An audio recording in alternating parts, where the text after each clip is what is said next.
So, funny thing I didn't realize until I rewatched this movie, The Wiz is technically a Thanksgiving movie. Like, it's so funny, because it's not explicitly said in the film at all, but the movie literally opens up with a Thanksgiving dinner scene. I don't know how this keeps happening to me. It's like when I reviewed Mallrats and I didn't realize that Mallrats was technically an Easter movie, and that just happened to coincide with me recording the video. The same thing goes for this. I guess that's just a hidden talent of mine, randomly selecting movies that just happen to tie into the holidays that are coming up, which is just great. uh.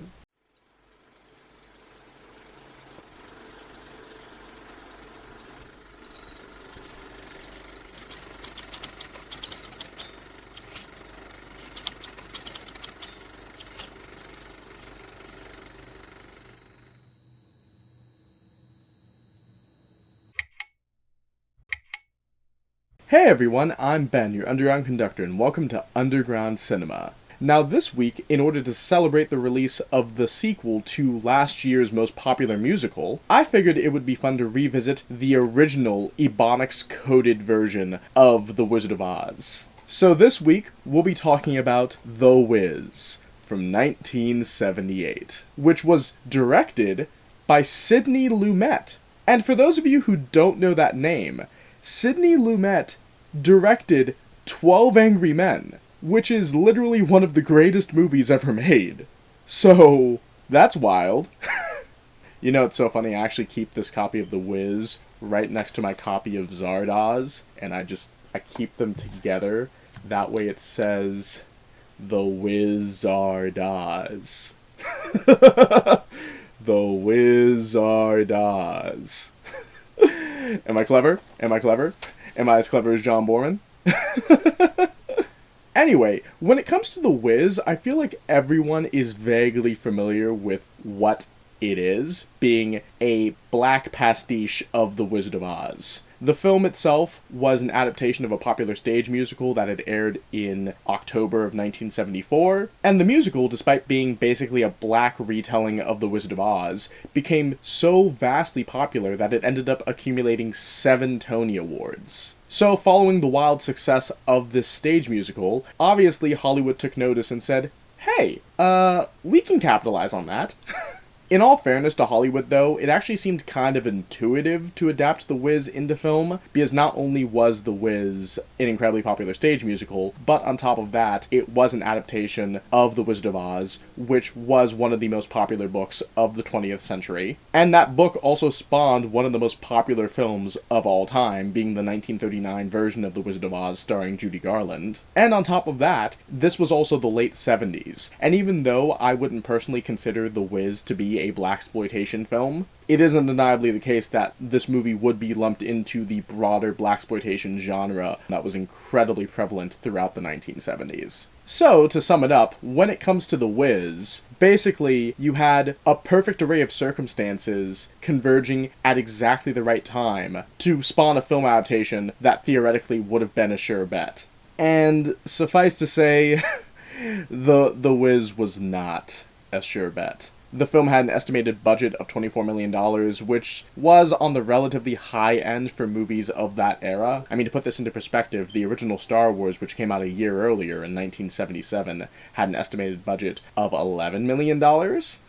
And unlike Star Wars, The Wiz certainly was not a smash hit, as the movie only garnered $21 million back on its $24 million budget, which I think is pretty unfortunate considering how much work obviously went into this film. Not just from the performers, but from all of the artists on set. The makeup department, the set dressers, the art directors, everyone who worked on the aesthetic elements of this movie put an incredible amount of effort into the look of the film, and it really shows. And that's also not getting into the music in this film, which was composed by various artists and performed by the various talented cast members. And even though I do have criticisms of the various aesthetic elements of this movie, including the music, at the end of the day it also cannot be overstated exactly how much work went into everything in this movie. Of course, with that all in mind, you might be asking yourself exactly what happens in The Wiz. Well, like I mentioned already, The Wiz is basically a black retelling of The Wizard of Oz, and The Wizard of Oz is one of the best-known stories ever. I mean, according to the Library of Congress, the 1939 film is the most viewed film of all time. Literally everyone knows the story of The Wizard of Oz. I mean, frankly, taking that into consideration, I feel like I don't even have to recap the movie. I mean, I'm still going to, though.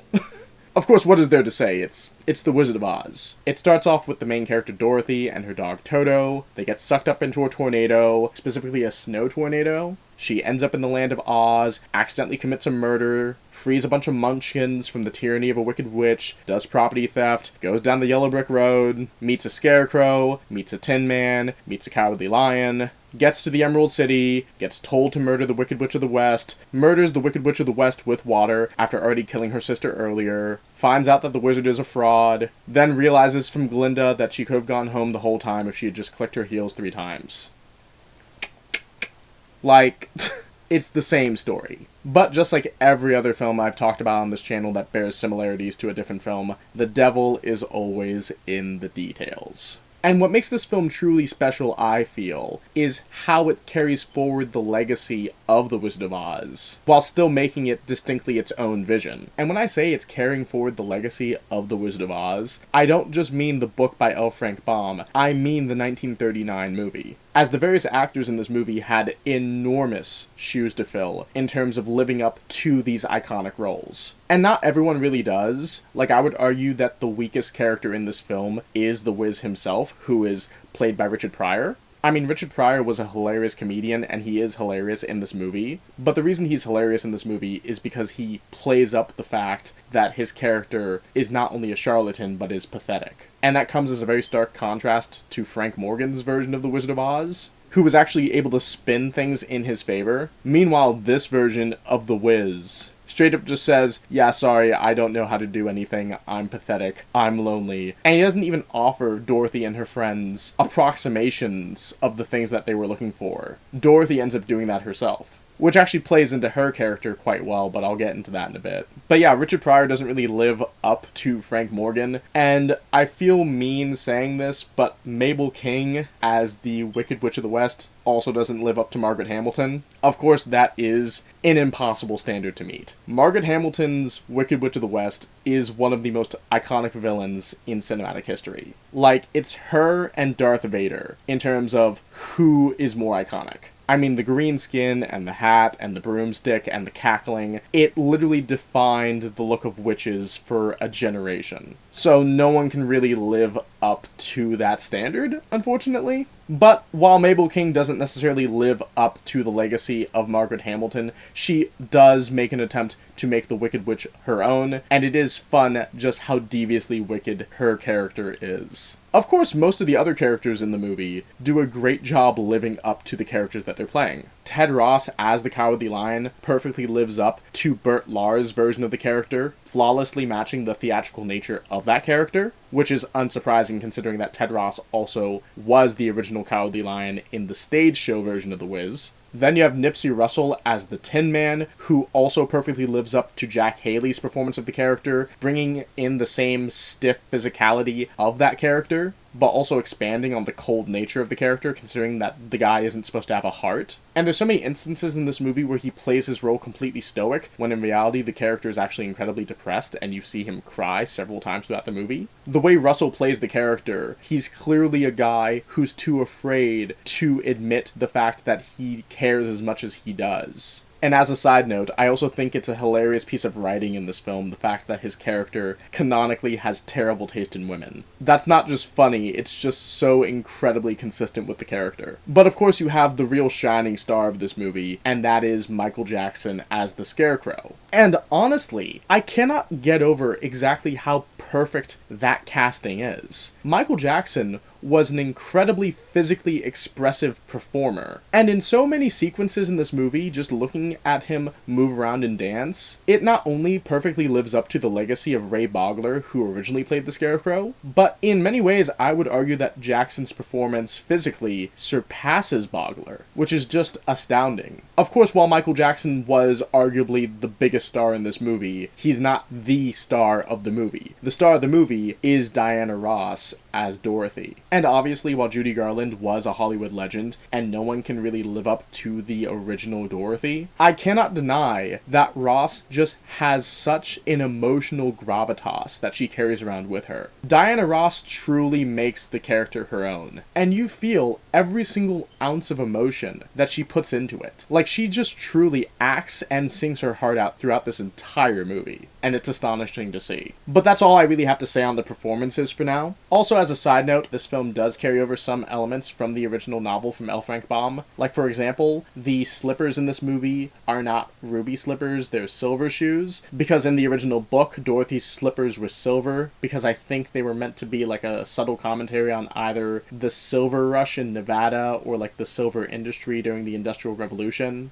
I think. And the only reason that the shoes are ruby red in the 1939 film was because that movie was one of the earliest colored films, and they wanted to highlight the shoes as an object of importance in the movie. And when it comes to The Wiz, this movie was produced by Universal, and if they wanted to use the ruby slippers, they would have had to pay a royalty fee to MGM, since MGM owns the rights to the ruby slippers. Meanwhile, another similarity that The Wiz has with the original L. Frank Baum novel as opposed to the 1939 film is that in this movie, they say that Glinda is the Witch of the South. That is also consistent with the original book, as opposed to the 1939 film, where Glinda is the Witch of the North. I actually have no idea why they changed that in the 1939 movie. I suspect it's probably because Gone with the Wind came out the same year in 1939. Also directed by Victor Fleming, funny enough. He did both that and The Wizard of Oz the same year. And that movie is about the Civil War between the South and the North are the bad guys in that movie, so maybe Victor Fleming wanted to make Glinda the good person in The Wizard of Oz. I don't know, I might just be overthinking it.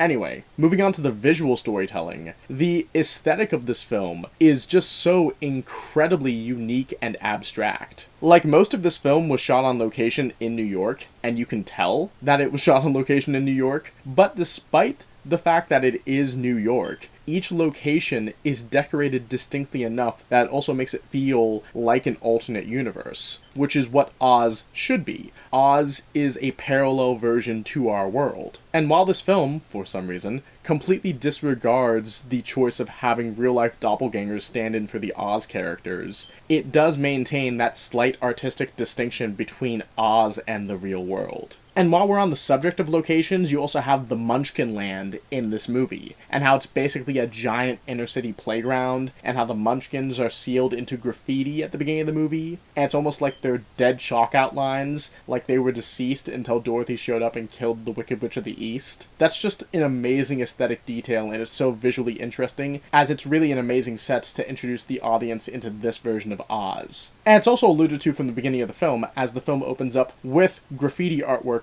of Glinda looking over Oz on a brick wall. Seriously, it's all just amazingly done in this movie. And throughout this film, as we go from location to location, from the Poppy Love Perfume Company, to Eveline's sweatshop, to the Emerald City and the Emerald City motels, I was just awestruck constantly by just how distinctive the production design was, and how it felt simultaneously familiar, yet alien. And that exact same aesthetic is reflected on both the costumes and the makeup. And while I was watching the movie, I was just thinking to myself, okay, who did the production design on this movie? Who did the costumes on this movie? Who did the makeup on this movie? And then I went on to discover that the production designer and costume designer for this movie was actually Tony Walton, who did the set dressing and costume design for the original Mary Poppins, which makes so much sense in retrospect. And on top of that, the makeup design was done by Stan Winston. And for those of you who don't know who Stan Winston is, Stan Winston basically did the makeup and special effects for pretty much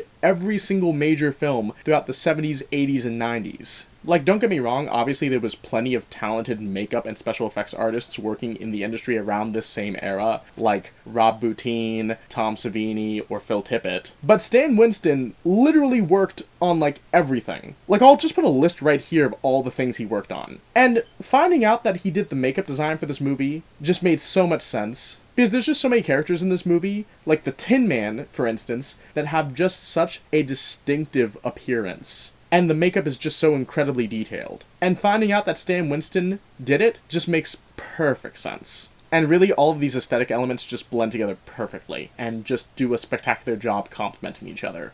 Well, Almost all of them, I guess. Glinda's outer space setting in this movie kind of just sticks out like a sore thumb. It's really weird. It's not even bad. Like, the costume she's wearing is incredibly elegant and well designed, and the space setting is so ethereal and interesting, but it's weird.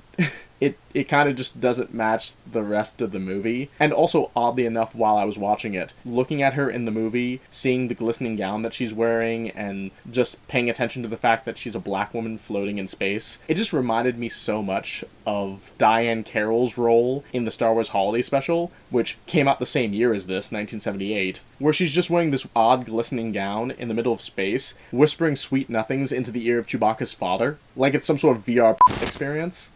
Like, that's just kind of a weird parallel that I noticed in the movie. Like I said, it's not bad, it's just weird compared to the rest of the movie.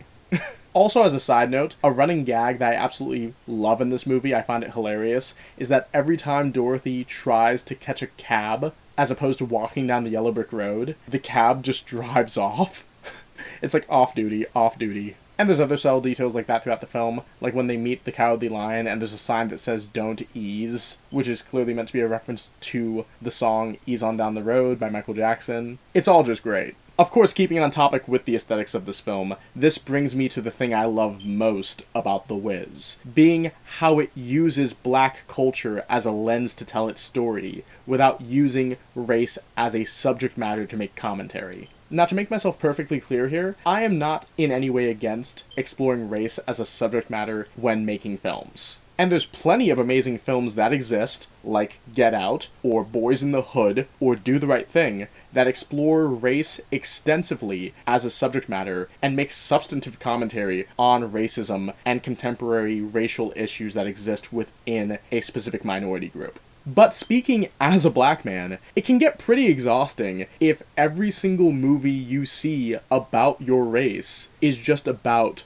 racism. Like, there's just so much more to being black in America than being afraid that a white person's going to call you at some point. And it just feels so remarkably uncreative and derivative to see that every single film coming out of Hollywood to feature a majority black cast feels compelled to comment on racism in some way. Like, at a certain point, it just feels really patronizing and demeaning, being constantly told that I'm a victim just because of what my skin color is.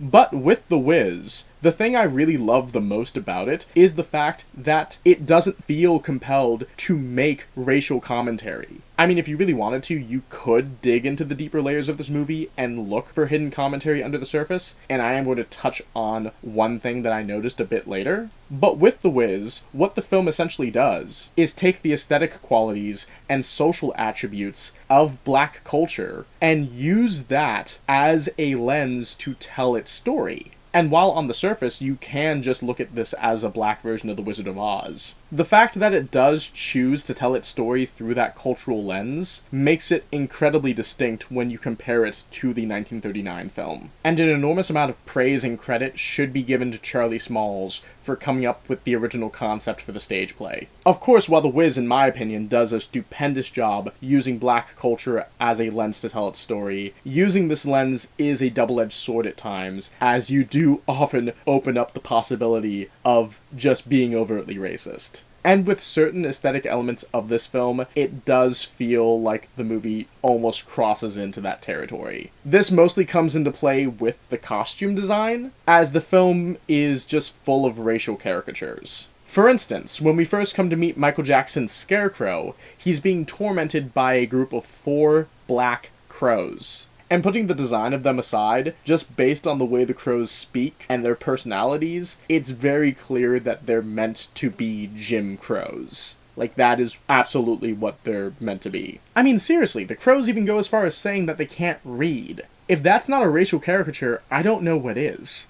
And I've never seen the original stage play. Maybe there's some hidden commentary that Charles Smalls made in the original show that isn't present in this movie. But as I was seeing that, I just thought to myself, oh wow, this is something. Then there's the witches flying monkeys in this movie, which look like racial cartoon caricatures with massive lips. And then there's all the workers that labor away in the Wicked Witch's sweatshop, and they're all very clearly minstrel rag dolls. And seeing them wasn't even the first instance of minstrel caricature in this movie, as the Tin Man's wife, Teeny, was clearly a vaudevillian minstrel fat woman. So just seeing these various things throughout the movie just made me keep on saying in my head, what the f***, what the f***, what the f***. And it's not like I'm inherently sensitive to racial caricature. I mean, one of my favorite satire films is Coonskin by Ralph Bakshi, which is without a doubt one of the most racially insensitive movies ever made. But the difference is that Coonskin is a satire. With The Wiz, or at least the film version of The Wiz, the movie is a pastiche. You could say it's borderline parody, but just seeing these elements throughout the movie, it didn't feel right. And in some ways it felt borderline voyeuristic. It's almost as if the film embodies this concept of negrophilia, or as H.P. Lovecraft would put it, negro fetishism, where white Americans just become incredibly fascinated with all these aspects of black culture, and go on to treat these aspects of black culture more as an avenue for tourism as opposed to serious cultural exploration. And that is probably because, despite having an all-black cast, it was primarily made by white filmmakers. As mentioned, the director of this film was Sidney Lumet, who was a masterful filmmaker, but is a white man. And the movie was written by Joel Schumacher, who many people consider to be history's greatest monster since he directed Batman Forever and Batman and Robin. So you know that mix of black people in front of the camera and white people behind the camera trying to emulate the tenets of black culture from a stage play that was written by a black man? It just feels like there's a couple inconsistencies there. Like, there's moments of this film that feel like the people making it were more flirting with black culture rather than trying to honestly depict it. And it doesn't kill the film at all. I still think that this film is good, but it's something worth noting. Of course, despite the presence of these racial caricatures, there is some leeway that you can offer the film, considering that basically every racial caricature that you see in the movie is meant to be a force of antagonism. The crows, the flying monkeys, even the Tin Man's wife, Teeny, they're all obstacles in the film that the characters are meant to overcome, so you're not necessarily supposed to look upon them favorably. And like I mentioned earlier, even though this film doesn't make any overt commentary, there is hidden meaning under the surface if you dig deep enough. And one interesting piece of visual storytelling present in this movie does pertain to this kind of hidden meaning. Because as we see at the end of the film, once the Wicked Witch is defeated, all of her ragdoll workers shed their minstrel skin and then do a beautiful dance number as their true selves. And this is just my interpretation, but I think that's supposed to be symbolic of them being freed from the confines of how they are viewed socially, and finally being able to embrace their true black beauty. And I have to put an emphasis on beauty there, because during the dance sequence with all the freed sweatshop workers, I swear to God, I've never seen that many hot black people ever put to film. Ever. And they're all just dancing in nude-colored underwear. Which is just great. So, you know, you have your peaks and valleys in terms of how this film plays around with black aesthetics and black culture. Of course, everything I just discussed about this film's racial implications can really just amount to personal taste. If you want to actually dig into the technical issues of this film, unfortunately, they are incredibly prevalent. For one thing, the pacing in this film is just incredibly odd. Like I've mentioned this before, a lot of movies in the 70s have deliberately slow pacing because so many scenes are cut in real time. But with this film, it's odd because the movie maintains a constant sense of momentum, like it blows by. But at the same time, every single scene just feels so incredibly slow. And I think that this overall momentum in the film comes from the fact that the characters are constantly on a journey to the Emerald City, so the fact that they're always in motion helps the events blow by. But it just feels like every single sequence in this film is stretched out to the maximum length that the narrative would allow. And it just makes the film feel like it drags its feet while it's on its journey, which is really strange. And I can't lie, this was only my second time ever watching this movie, and on my most recent rewatch, I literally fell asleep halfway through the movie, and just finished it the next morning when I woke up. Because while I do enjoy this film, at a certain point I just kind of got bored. But yeah, the pacing in this film is just so meandering,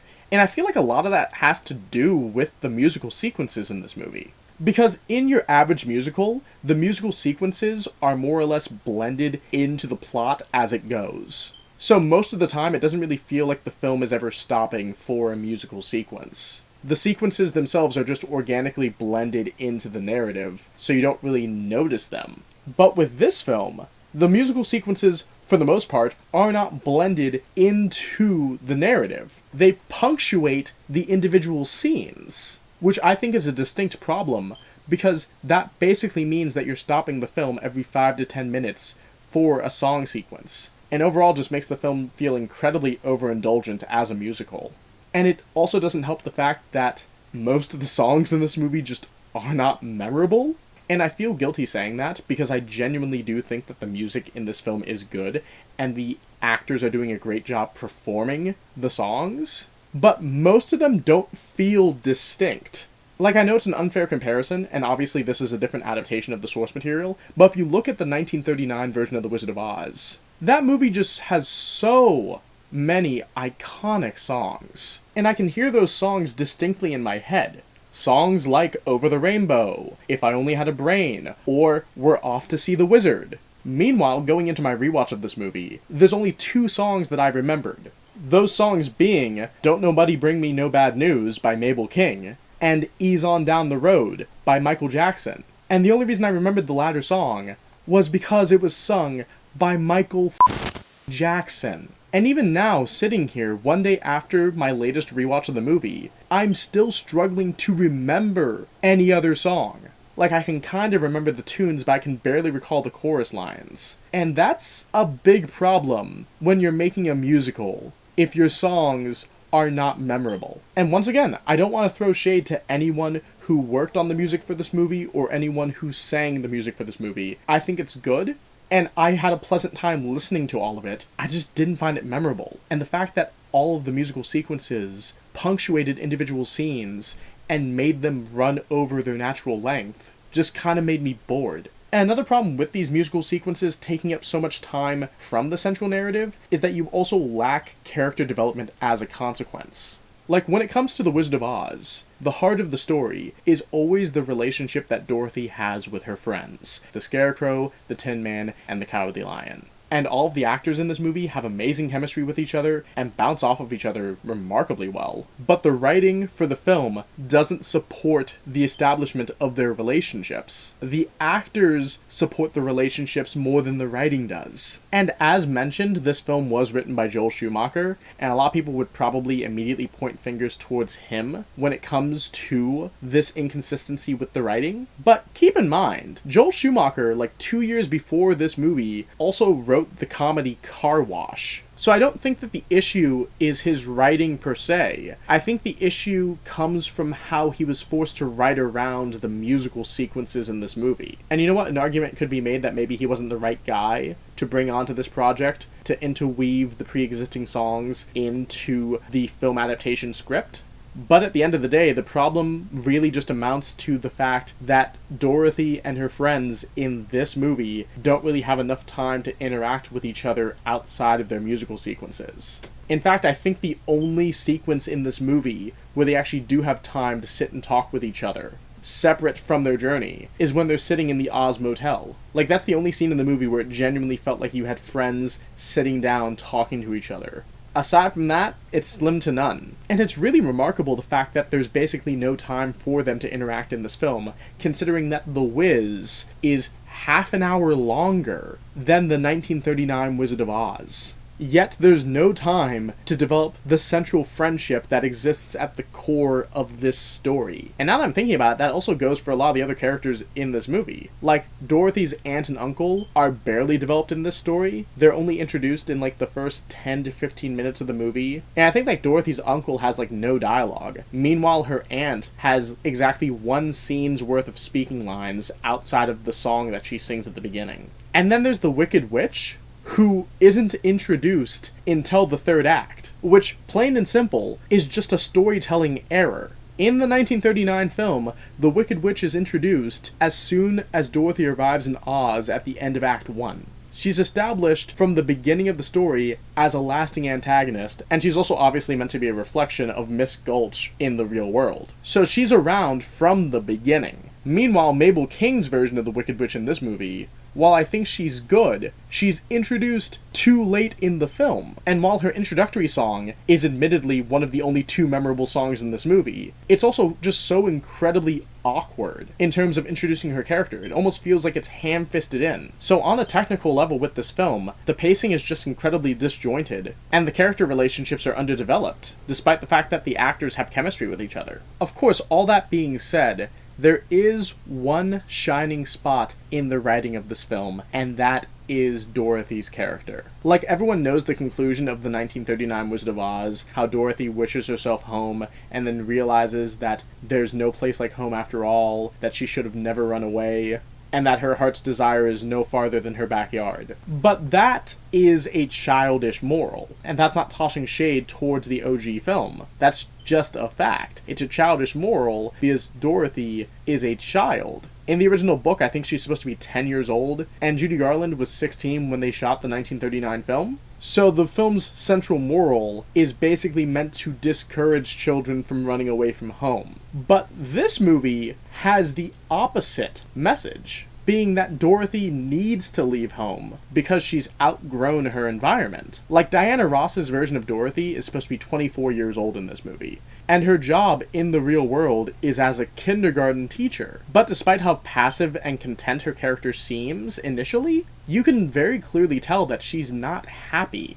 at all. And it's because she feels like she's in a rut in her life. Because she is. Like, Dorothy in this movie does have the opportunity to move away from her aunt and uncle's place, and her Aunt Em even encourages her to do that. Not because Aunt Em doesn't want Dorothy around, but because Aunt Em sees that Dorothy has stagnated. I mean, the girl is literally sitting on a job offer to work at a high school for higher pay and move to another part of town on her own, but she's just so cooped up that she refuses to. And her aunt even calls her out on this, telling her that she needs to go out and do something with her life because she's never even gone south of 125th Street. Like, she's cooped up and she's in desperate need for an adventure. And that's when Glinda swoops her up and plants her in Oz. That way she can go on this journey and learn self-sufficiency and assertiveness. Because Dorothy is a very passive character at the beginning of the movie. In fact, one of the first lines in the film comes from Aunt Em, as she says, "Don't mind Dorothy, she's just shy." But as the movie goes on, Dorothy learns to stand up for herself more. And by the time you get to the end of the movie, where they confront the Wiz, she calls him out on all of his shit. And as mentioned, she then goes on to point out to her friends that they had what they needed all along. The Wiz doesn't do that. The Wiz doesn't give them bullshit gifts as a symbolic representation of what they were missing. Dorothy tells her friends straight up, "You had everything you needed all along.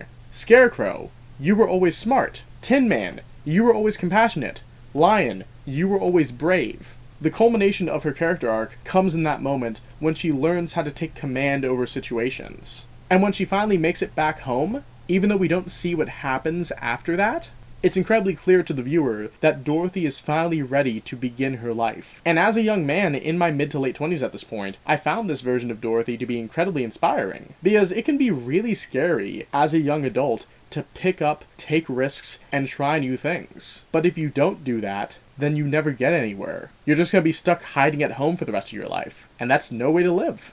So if there's any lesson you should take away from The Wiz, it's that you shouldn't just sit and wait for a tornado to come and sweep you up to take you on an adventure. If you want an adventure, you need to seek one out. And if you want your life to go somewhere, you shouldn't ignore opportunities when they're staring you in the face. You should tackle them head on. Because even though it might be scary, I guarantee you it's not scarier than just sitting and letting your life pass you by.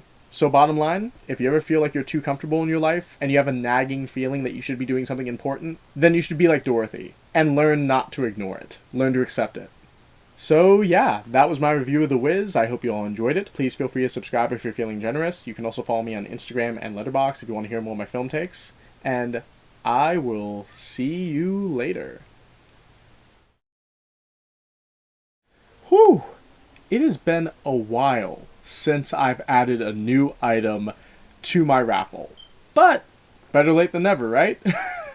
So for those of you who don't know, I am doing a cumulative raffle for when I reach my first 500 subscribers. Basically, every few videos, I add a new piece of merchandise to a pot that slowly grows over time, and when I reach my first 500 subscribers, I'm going to randomly give that pot away to one lucky winner. So this week, I figured it'd be fun if I could fulfill the wish that The Wiz failed to grant, and offer you all a heart. A flaming heart, to be exact, which is actually more in line with the original symbolism of The Wizard of Oz, since the Tin Man lacking a heart was meant to be a metaphor for the soulless and heartless nature of industrialization. But if you would like to win this heart, as well as the other pieces of merchandise that I've accumulated thus far, all you have to do is subscribe and comment under this video to be entered. I will randomly select a winner when I reach my first 500 subscribers. So best of luck to you all, and make sure to ease on down the road.